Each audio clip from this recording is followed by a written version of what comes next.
ಜೀನಾಗೆ ಸಂಪಾದಕತ್ವದಲ್ಲಿ ಜಿಎನ್ಎಸ್ news ಸಾಗರ ಸುತ್ತದ ಆಚೆ ಈಚೆ ಬುಧವಾರದ news ಅಪ್ಡೇಟ್ಗೆ ತಮಗೆ ಸ್ವಾಗತ. ಮುಖ್ಯಾಂಶಗಳು: ಸಾಗರದಲ್ಲಿ ಶಾಸಕರ ನೇತೃತ್ವದಲ್ಲಿ ಕಾರ್ಮಿಕರಿಗೆ ಸಾಧನ ಸಲಕರಣೆಗಳ ಕಿಟ್ ವಿತರಣೆ. ಕಾರ್ಮಿಕರು ದೇಶದ ಆಸ್ತಿ, ಕಾರ್ಮಿಕ ಶಕ್ತಿ ಅಗಾಧವಾದದ್ದು ಎಂದು ಬೇಳೂರು ಬಣ್ಣನೆ. ಕಾರ್ಡ್ ಇರುವ ಕಾರ್ಮಿಕರಿಗೆ ಉಚಿತ ಆರೋಗ್ಯ ಸೇವೆ ಕಲ್ಪಿಸಲು ಕೆ ಸಿದ್ದಪ್ಪ ಮನವಿ. ಜೂನ್ 6ರಿಂದ 8ರವರೆಗೆ ರಾಜ್ಯಮಟ್ಟದ ಯೋಗಾಸನ ಸ್ಪರ್ಧೆ, ರಾಷ್ಟ್ರಮಟ್ಟಕ್ಕೆ ಆಯ್ಕೆ. ಈಗ ಸುದ್ದಿಯ ವಿವರ. ಕಾರ್ಮಿಕರು ದೇಶದ ಆಸ್ತಿ. ಕಾರ್ಮಿಕರು ಕೆಲಸ ಮಾಡದೆ ಹೋದಲ್ಲಿ ಪ್ರಗತಿ ಮುಂದುವರಿಯುವುದಿಲ್ಲ ಎಂದು ಶಾಸಕ ಹಾಗೂ ಅರಣ್ಯ ಕೈಗಾರಿಕಾ ಅಭಿವೃದ್ಧಿ ನಿಗಮದ ಅಧ್ಯಕ್ಷ ಗೋಪಾಲಕೃಷ್ಣ ಬೇಳೂರು ತಿಳಿಸಿದರು. ಸಾಗರದ ನಗರಸಭಾ ರಂಗಮಂದಿರದಲ್ಲಿ ಮಂಗಳವಾರ ಕಾರ್ಮಿಕ ಇಲಾಖೆಯಿಂದ ಕಾರ್ಮಿಕ ಇಲಾಖೆ, ರಾಜ್ಯ ಕಟ್ಟಡ ಮತ್ತು ಇತರೆ ನಿರ್ಮಾಣ ಕಾರ್ಮಿಕರ ಕಲ್ಯಾಣ ಮಂಡಳಿ ವತಿಯಿಂದ ಕಾರ್ಮಿಕರಿಗೆ ಕಿಟ್ ವಿತರಣೆ ಮಾಡಿ ಅವರು ಮಾತನಾಡುತ್ತಿದ್ದರು. ತಾಲೂಕು ಅಸಂಘಟಿತ ಕಾರ್ಮಿಕ ಘಟಕದ ಅಧ್ಯಕ್ಷ ಕೆ ಸಿದ್ದಪ್ಪ ಮಾತನಾಡಿದರು. ವೇದಿಕೆಯಲ್ಲಿ ಐಎನ್ ಸುರೇಶ್ ಬಾಬು, ಕಲಸಿ ಚಂದ್ರಪ್ಪ, ಅನಿತಾ ಕುಮಾರಿ, ಮಧುಮಾಲತಿ, ಗಣಪತಿ ಮಂಡಗಳಲ್ಲಿ ಜಾಕೀರ್, ವಿಲ್ಸನ್ ಗೋನ್ಸಾಲ್ವೇಸ್, ರವೀಂದ್ರ ಸಾಗರ್, ಮಂಜುನಾಥ್ ಇನ್ನಿತರರು ಹಾಜರಿದ್ದರು. ಈ ಸರಿ ಹಿಂದಿನ ಸಾರಿ ನಾನು ಬಂದಾಗ ತಮಗೆ ಹೇಳಿದ್ದೆ, ನಾನು ಕಾರ್ಮಿಕರು ಈ ದೇಶದ ಆಸ್ತಿ, ಕಾರ್ಮಿಕರಿಂದ ಏನು ಕೆಲಸ ನಡೆಯೋದಿಲ್ಲ ಅಂತ. ನಮಗೆ ಮೊನ್ನೆ ಒಂದು 4-5 ದಿವಸ ಹಿಂದೆ ಪೌರ ಕಾರ್ಮಿಕರು ಒಂದು ಸ್ಟ್ರೈಕ್ ಮಾಡಿದ್ರು. ಇಡೀ ರಾಜ್ಯದಲ್ಲಿ ಪೌರ ಕಾರ್ಮಿಕರು ಸ್ಟ್ರೈಕ್ ಮಾಡಿದ್ರಿಂದ ಕ್ಲೀನ್ ಇಲ್ಲದೆ ನಾವು ಬಹಳ ಸತ್ತಷ್ಟು ಹೋಗ್ಬಿಟ್ಟಿದ್ವಿ. ಹಾಗೆ ರಾಜ್ಯದಲ್ಲಿ ಇವತ್ತು ನಿಮ್ಮ ಕೆಲಸ ನೀವೇನಾದ್ರು ಕೆಲಸ ಮಾಡದೆ ಹೋದ್ರೆ ಈ ದೇಶದ ಪ್ರಗತಿ ಆಗಲಿಕ್ಕೆ ಸಾಧ್ಯನೇ ಇಲ್ಲ ಅಂತ ಮಾತನ್ನ ಇವತ್ತು ನಾವು ಖಂಡಿತ ಹೇಳ್ತೀವಿ. ಶ್ರಮಜೀವಿ, ಶಕ್ತಿಜೀವಿ ತಮ್ಮ ಶ್ರಮವನ್ನು ಹಾಕಿ ವಿವಿಧ ಇಲಾಖೆಗಳಲ್ಲಿ ತಮ್ಮ ಕೆಲಸವನ್ನು ನೀವು ಮಾಡ್ತೀರಿ. ಆದರೆ ಆರೋಗ್ಯದ ಬಗ್ಗೆ ನಿಮಗೆ ಅಷ್ಟೊಂದು ಮಾಹಿತಿ ಇಟ್ಕೊಳ್ಳೋದಿಲ್ಲ, ಮುಂದಿನ ಜಾಗ್ರತೆ ನೀವು ಇಟ್ಕೊಳ್ಳೋದಿಲ್ಲ. ಯಾವುದೋ ಬಿಲ್ಡಿಂಗ್ ಮೇಲೆ ಇರ್ತೀರಿ, ಜಾರಿ ಕೆಳಗೆ ಬಿಡ್ತೀರಿ, ಇನ್ನೊಂದಾಗ್ತೀರಿ, ಹೆಚ್ಚು ಕಮ್ಮಿ ಆಗುತ್ತೆ. ಅವಕ್ಕೆಲ್ಲ ರಕ್ಷಣೆ ಕೊಡಲಿಕ್ಕೆ ನಿಮಗೆ ಯಾರೂ ಇರೋದಿಲ್ಲ.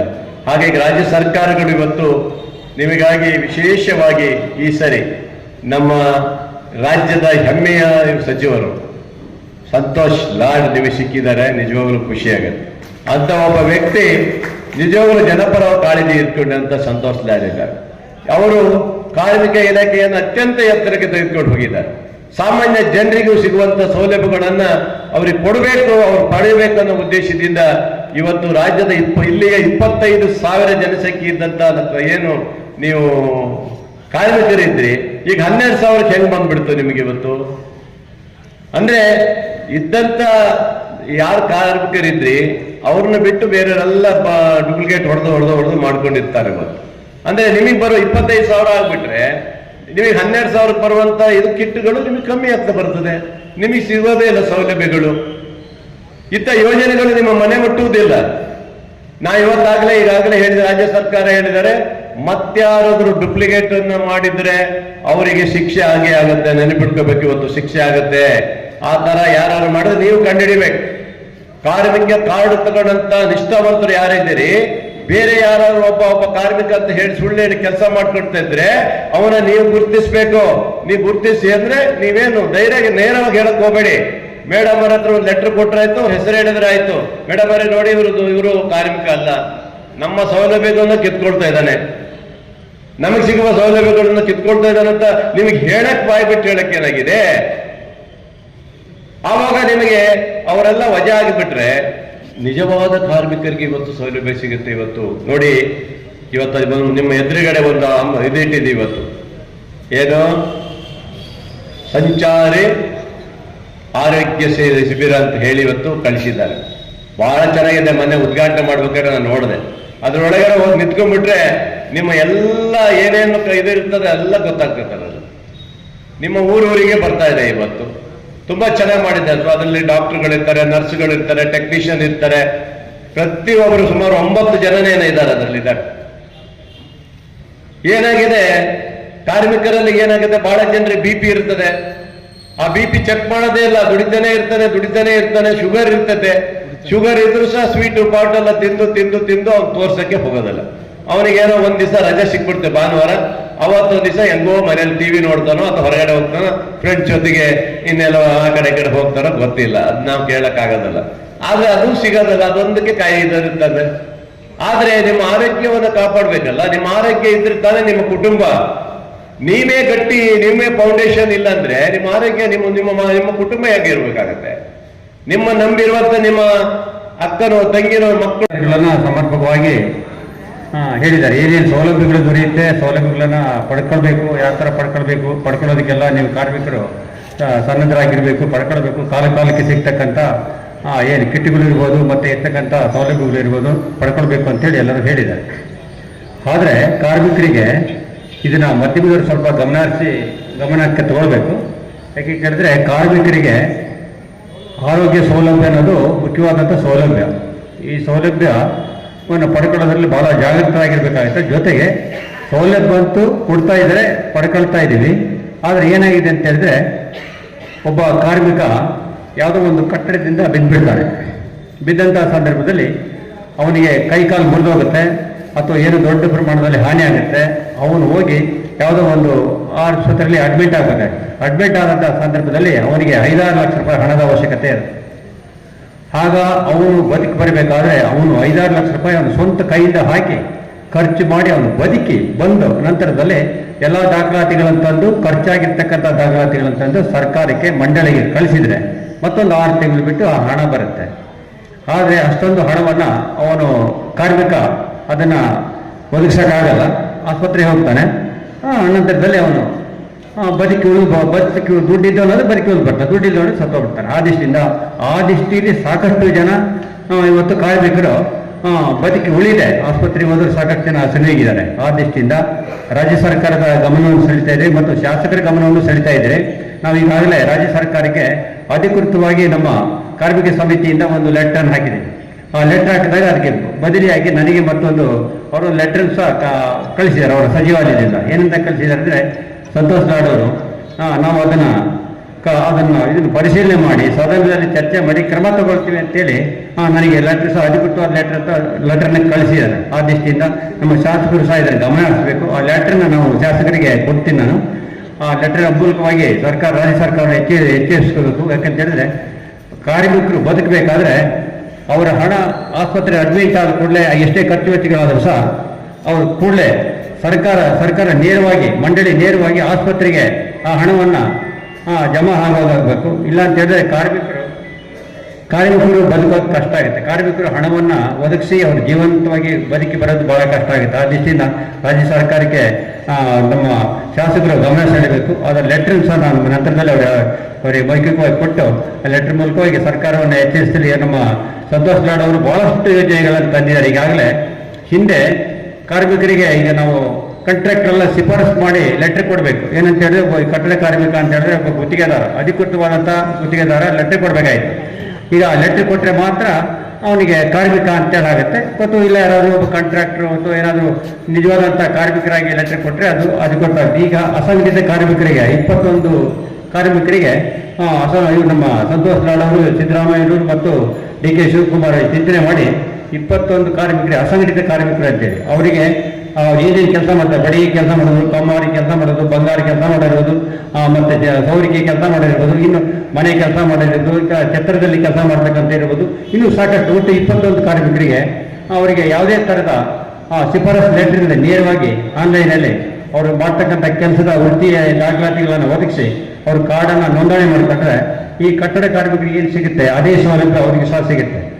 ಆ ಸೌಲಭ್ಯಗಳನ್ನು ಎಲ್ಲ ಕಾರ್ಮಿಕರು ಪಡ್ಕೊಳ್ಬೇಕು ಅಂತೇಳಿ ಕಾರ್ಮಿಕರಲ್ಲಿ 50ನೇ ರಾಜ್ಯಮಟ್ಟದ ಯೋಗಾಸನ ಸ್ಪರ್ಧೆ ಮತ್ತು ರಾಷ್ಟ್ರಮಟ್ಟದ ಕಾರ್ಯಕ್ರಮ ಜೂನ್ 6ರಿಂದ 8ರವರೆಗೆ ಏಟಿಗರ ಸಮುದಾಯ ಭವನದ ಶ್ರೀಧರ ಪ್ರಣೀತ ಯೋಗ ವೇದಿಕೆಯಲ್ಲಿ ನಡೆಯಲಿದೆ ಎಂದು ಗುರುಕುಲಂ ಯೋಗ ವಿದ್ಯಾಕೇಂದ್ರದ ಶ್ರೀಧರ್ ಮೂರ್ತಿ ಕಾನ್ಗೋಡ್ ತಿಳಿಸಿದರು. ಬುಧವಾರ ಸುದ್ದಿಗೋಷ್ಠಿಯಲ್ಲಿ ಅವರು ಮಾತನಾಡುತ್ತಿದ್ದರು. ಗೋಷ್ಠಿಯಲ್ಲಿ ಕೃಷ್ಣಮೂರ್ತಿ ಗಡಿಕಟ್ಟೆ, KS ಗೌತಮ್, ಪ್ರಶಾಂತ್ ಇನ್ನಿತರರು ಹಾಜರಿದ್ದರು. ವರ್ಷದ ದಿನಾಚರಣೆ ಆಚರಣೆ ಮಾಡ್ತಾ ಇದೆ.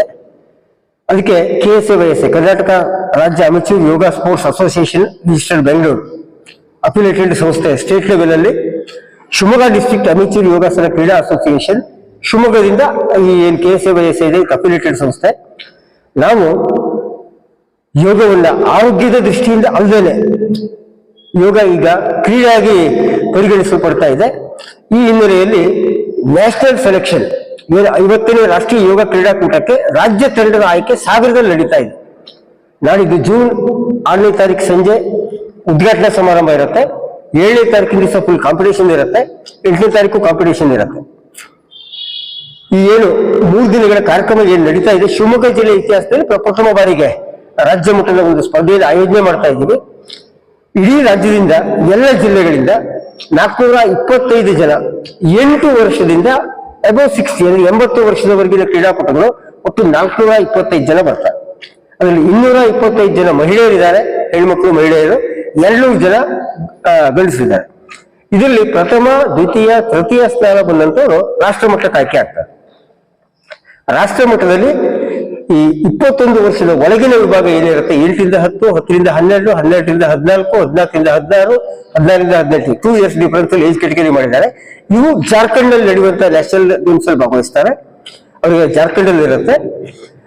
ಸೀನಿಯರ್ ವಿಭಾಗದ ಕಾಂಪಿಟೇಟರ್ಸ್ ಏನ್ ಸೆಲೆಕ್ಟ್ ಆಗ್ತಾರೆ, ಮೈಸೂರಿನಲ್ಲಿ ಸೀನಿಯರ್ ವಿಭಾಗದ ರಾಷ್ಟ್ರ ಮಟ್ಟದ ಕಾಂಪಿಟೇಷನ್ ಈ ವರ್ಷ ನವೆಂಬರ್ ನಲ್ಲಿ ಮೈಸೂರಲ್ಲಿ ನಡೆಯುತ್ತೆ, ಅಲ್ಲಿ ಭಾಗವಹಿಸ್ತಾರೆ.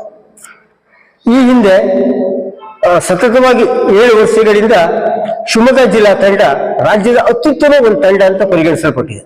ಶಿವಮೊಗ್ಗ ತಂಡದ ಚಂದನ್, ಕಾವ್ಯ, ಸಂಧ್ಯಾ MS 5 ವರ್ಷಗಳ ಕಾಲ KSYSA ರಾಜ್ಯ ತಂಡದ ನಾಯಕಿಯಾಗಿ ರಾಷ್ಟ್ರ ಮಟ್ಟದಲ್ಲಿ ತಂಡವನ್ನು ಮುನ್ನಡೆಸಿದ್ದಾಳೆ.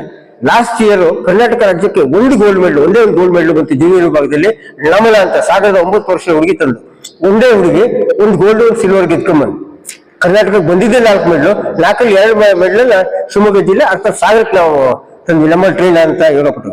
ಇಷ್ಟು ಒಳ್ಳೆ ಟೀಮ್ ಇದ್ದಾಗ ಯಾಕೆ ನಾವು 1 ವರ್ಷ ರಾಜ್ಯ ಮಟ್ಟದ ಆಯ್ಕೆ ನಾವು 10-12 ವರ್ಷಗಳಿಂದ ಬೇರೆ ಬೇರೆ ಕಡೆ ಹೋಗ್ತಾ ಇದ್ದೀವಿ. ನಾವು 1 ವರ್ಷ ಆತಿಥ್ಯ ಕೊಡಲ್ಲ ಕಾರಣಕ್ಕೆ ಈ ವರ್ಷ ವಹಿಸ್ಕೊಂಡಿದ್ದೀವಿ. ಸಾಗರ ಜನ ತುಂಬ ಹೃದಯದಿಂದ ಈ ಕಾಂಪಿಟೇಷನ್ಗೆ ಮಾಮೂಲಾಗಿ ಒಂದ್ ಹಂತದಲ್ಲಿ ಚಿತ್ರಾನ್ನ ಪುಳಿಯೋಗರೆ ಲೆವೆಲ್ ಅಲ್ಲಿ ಅಂದ್ರೆ ಎಲ್ಲಾ ಕಡೆಗೆ ಕಾಂಪಿಟೇಷನ್ ತುಂಬಾ ಕಷ್ಟ, ಎಂಟ್ರಿ ಫೀಸ್ ಅಲ್ಲೇ ನಡೀಬೇಕು, ದಾನಿಗಳ ನೆರವಿಂದ ನಡೀಬೇಕು ನಡೆಸ್ತಿದ್ರು.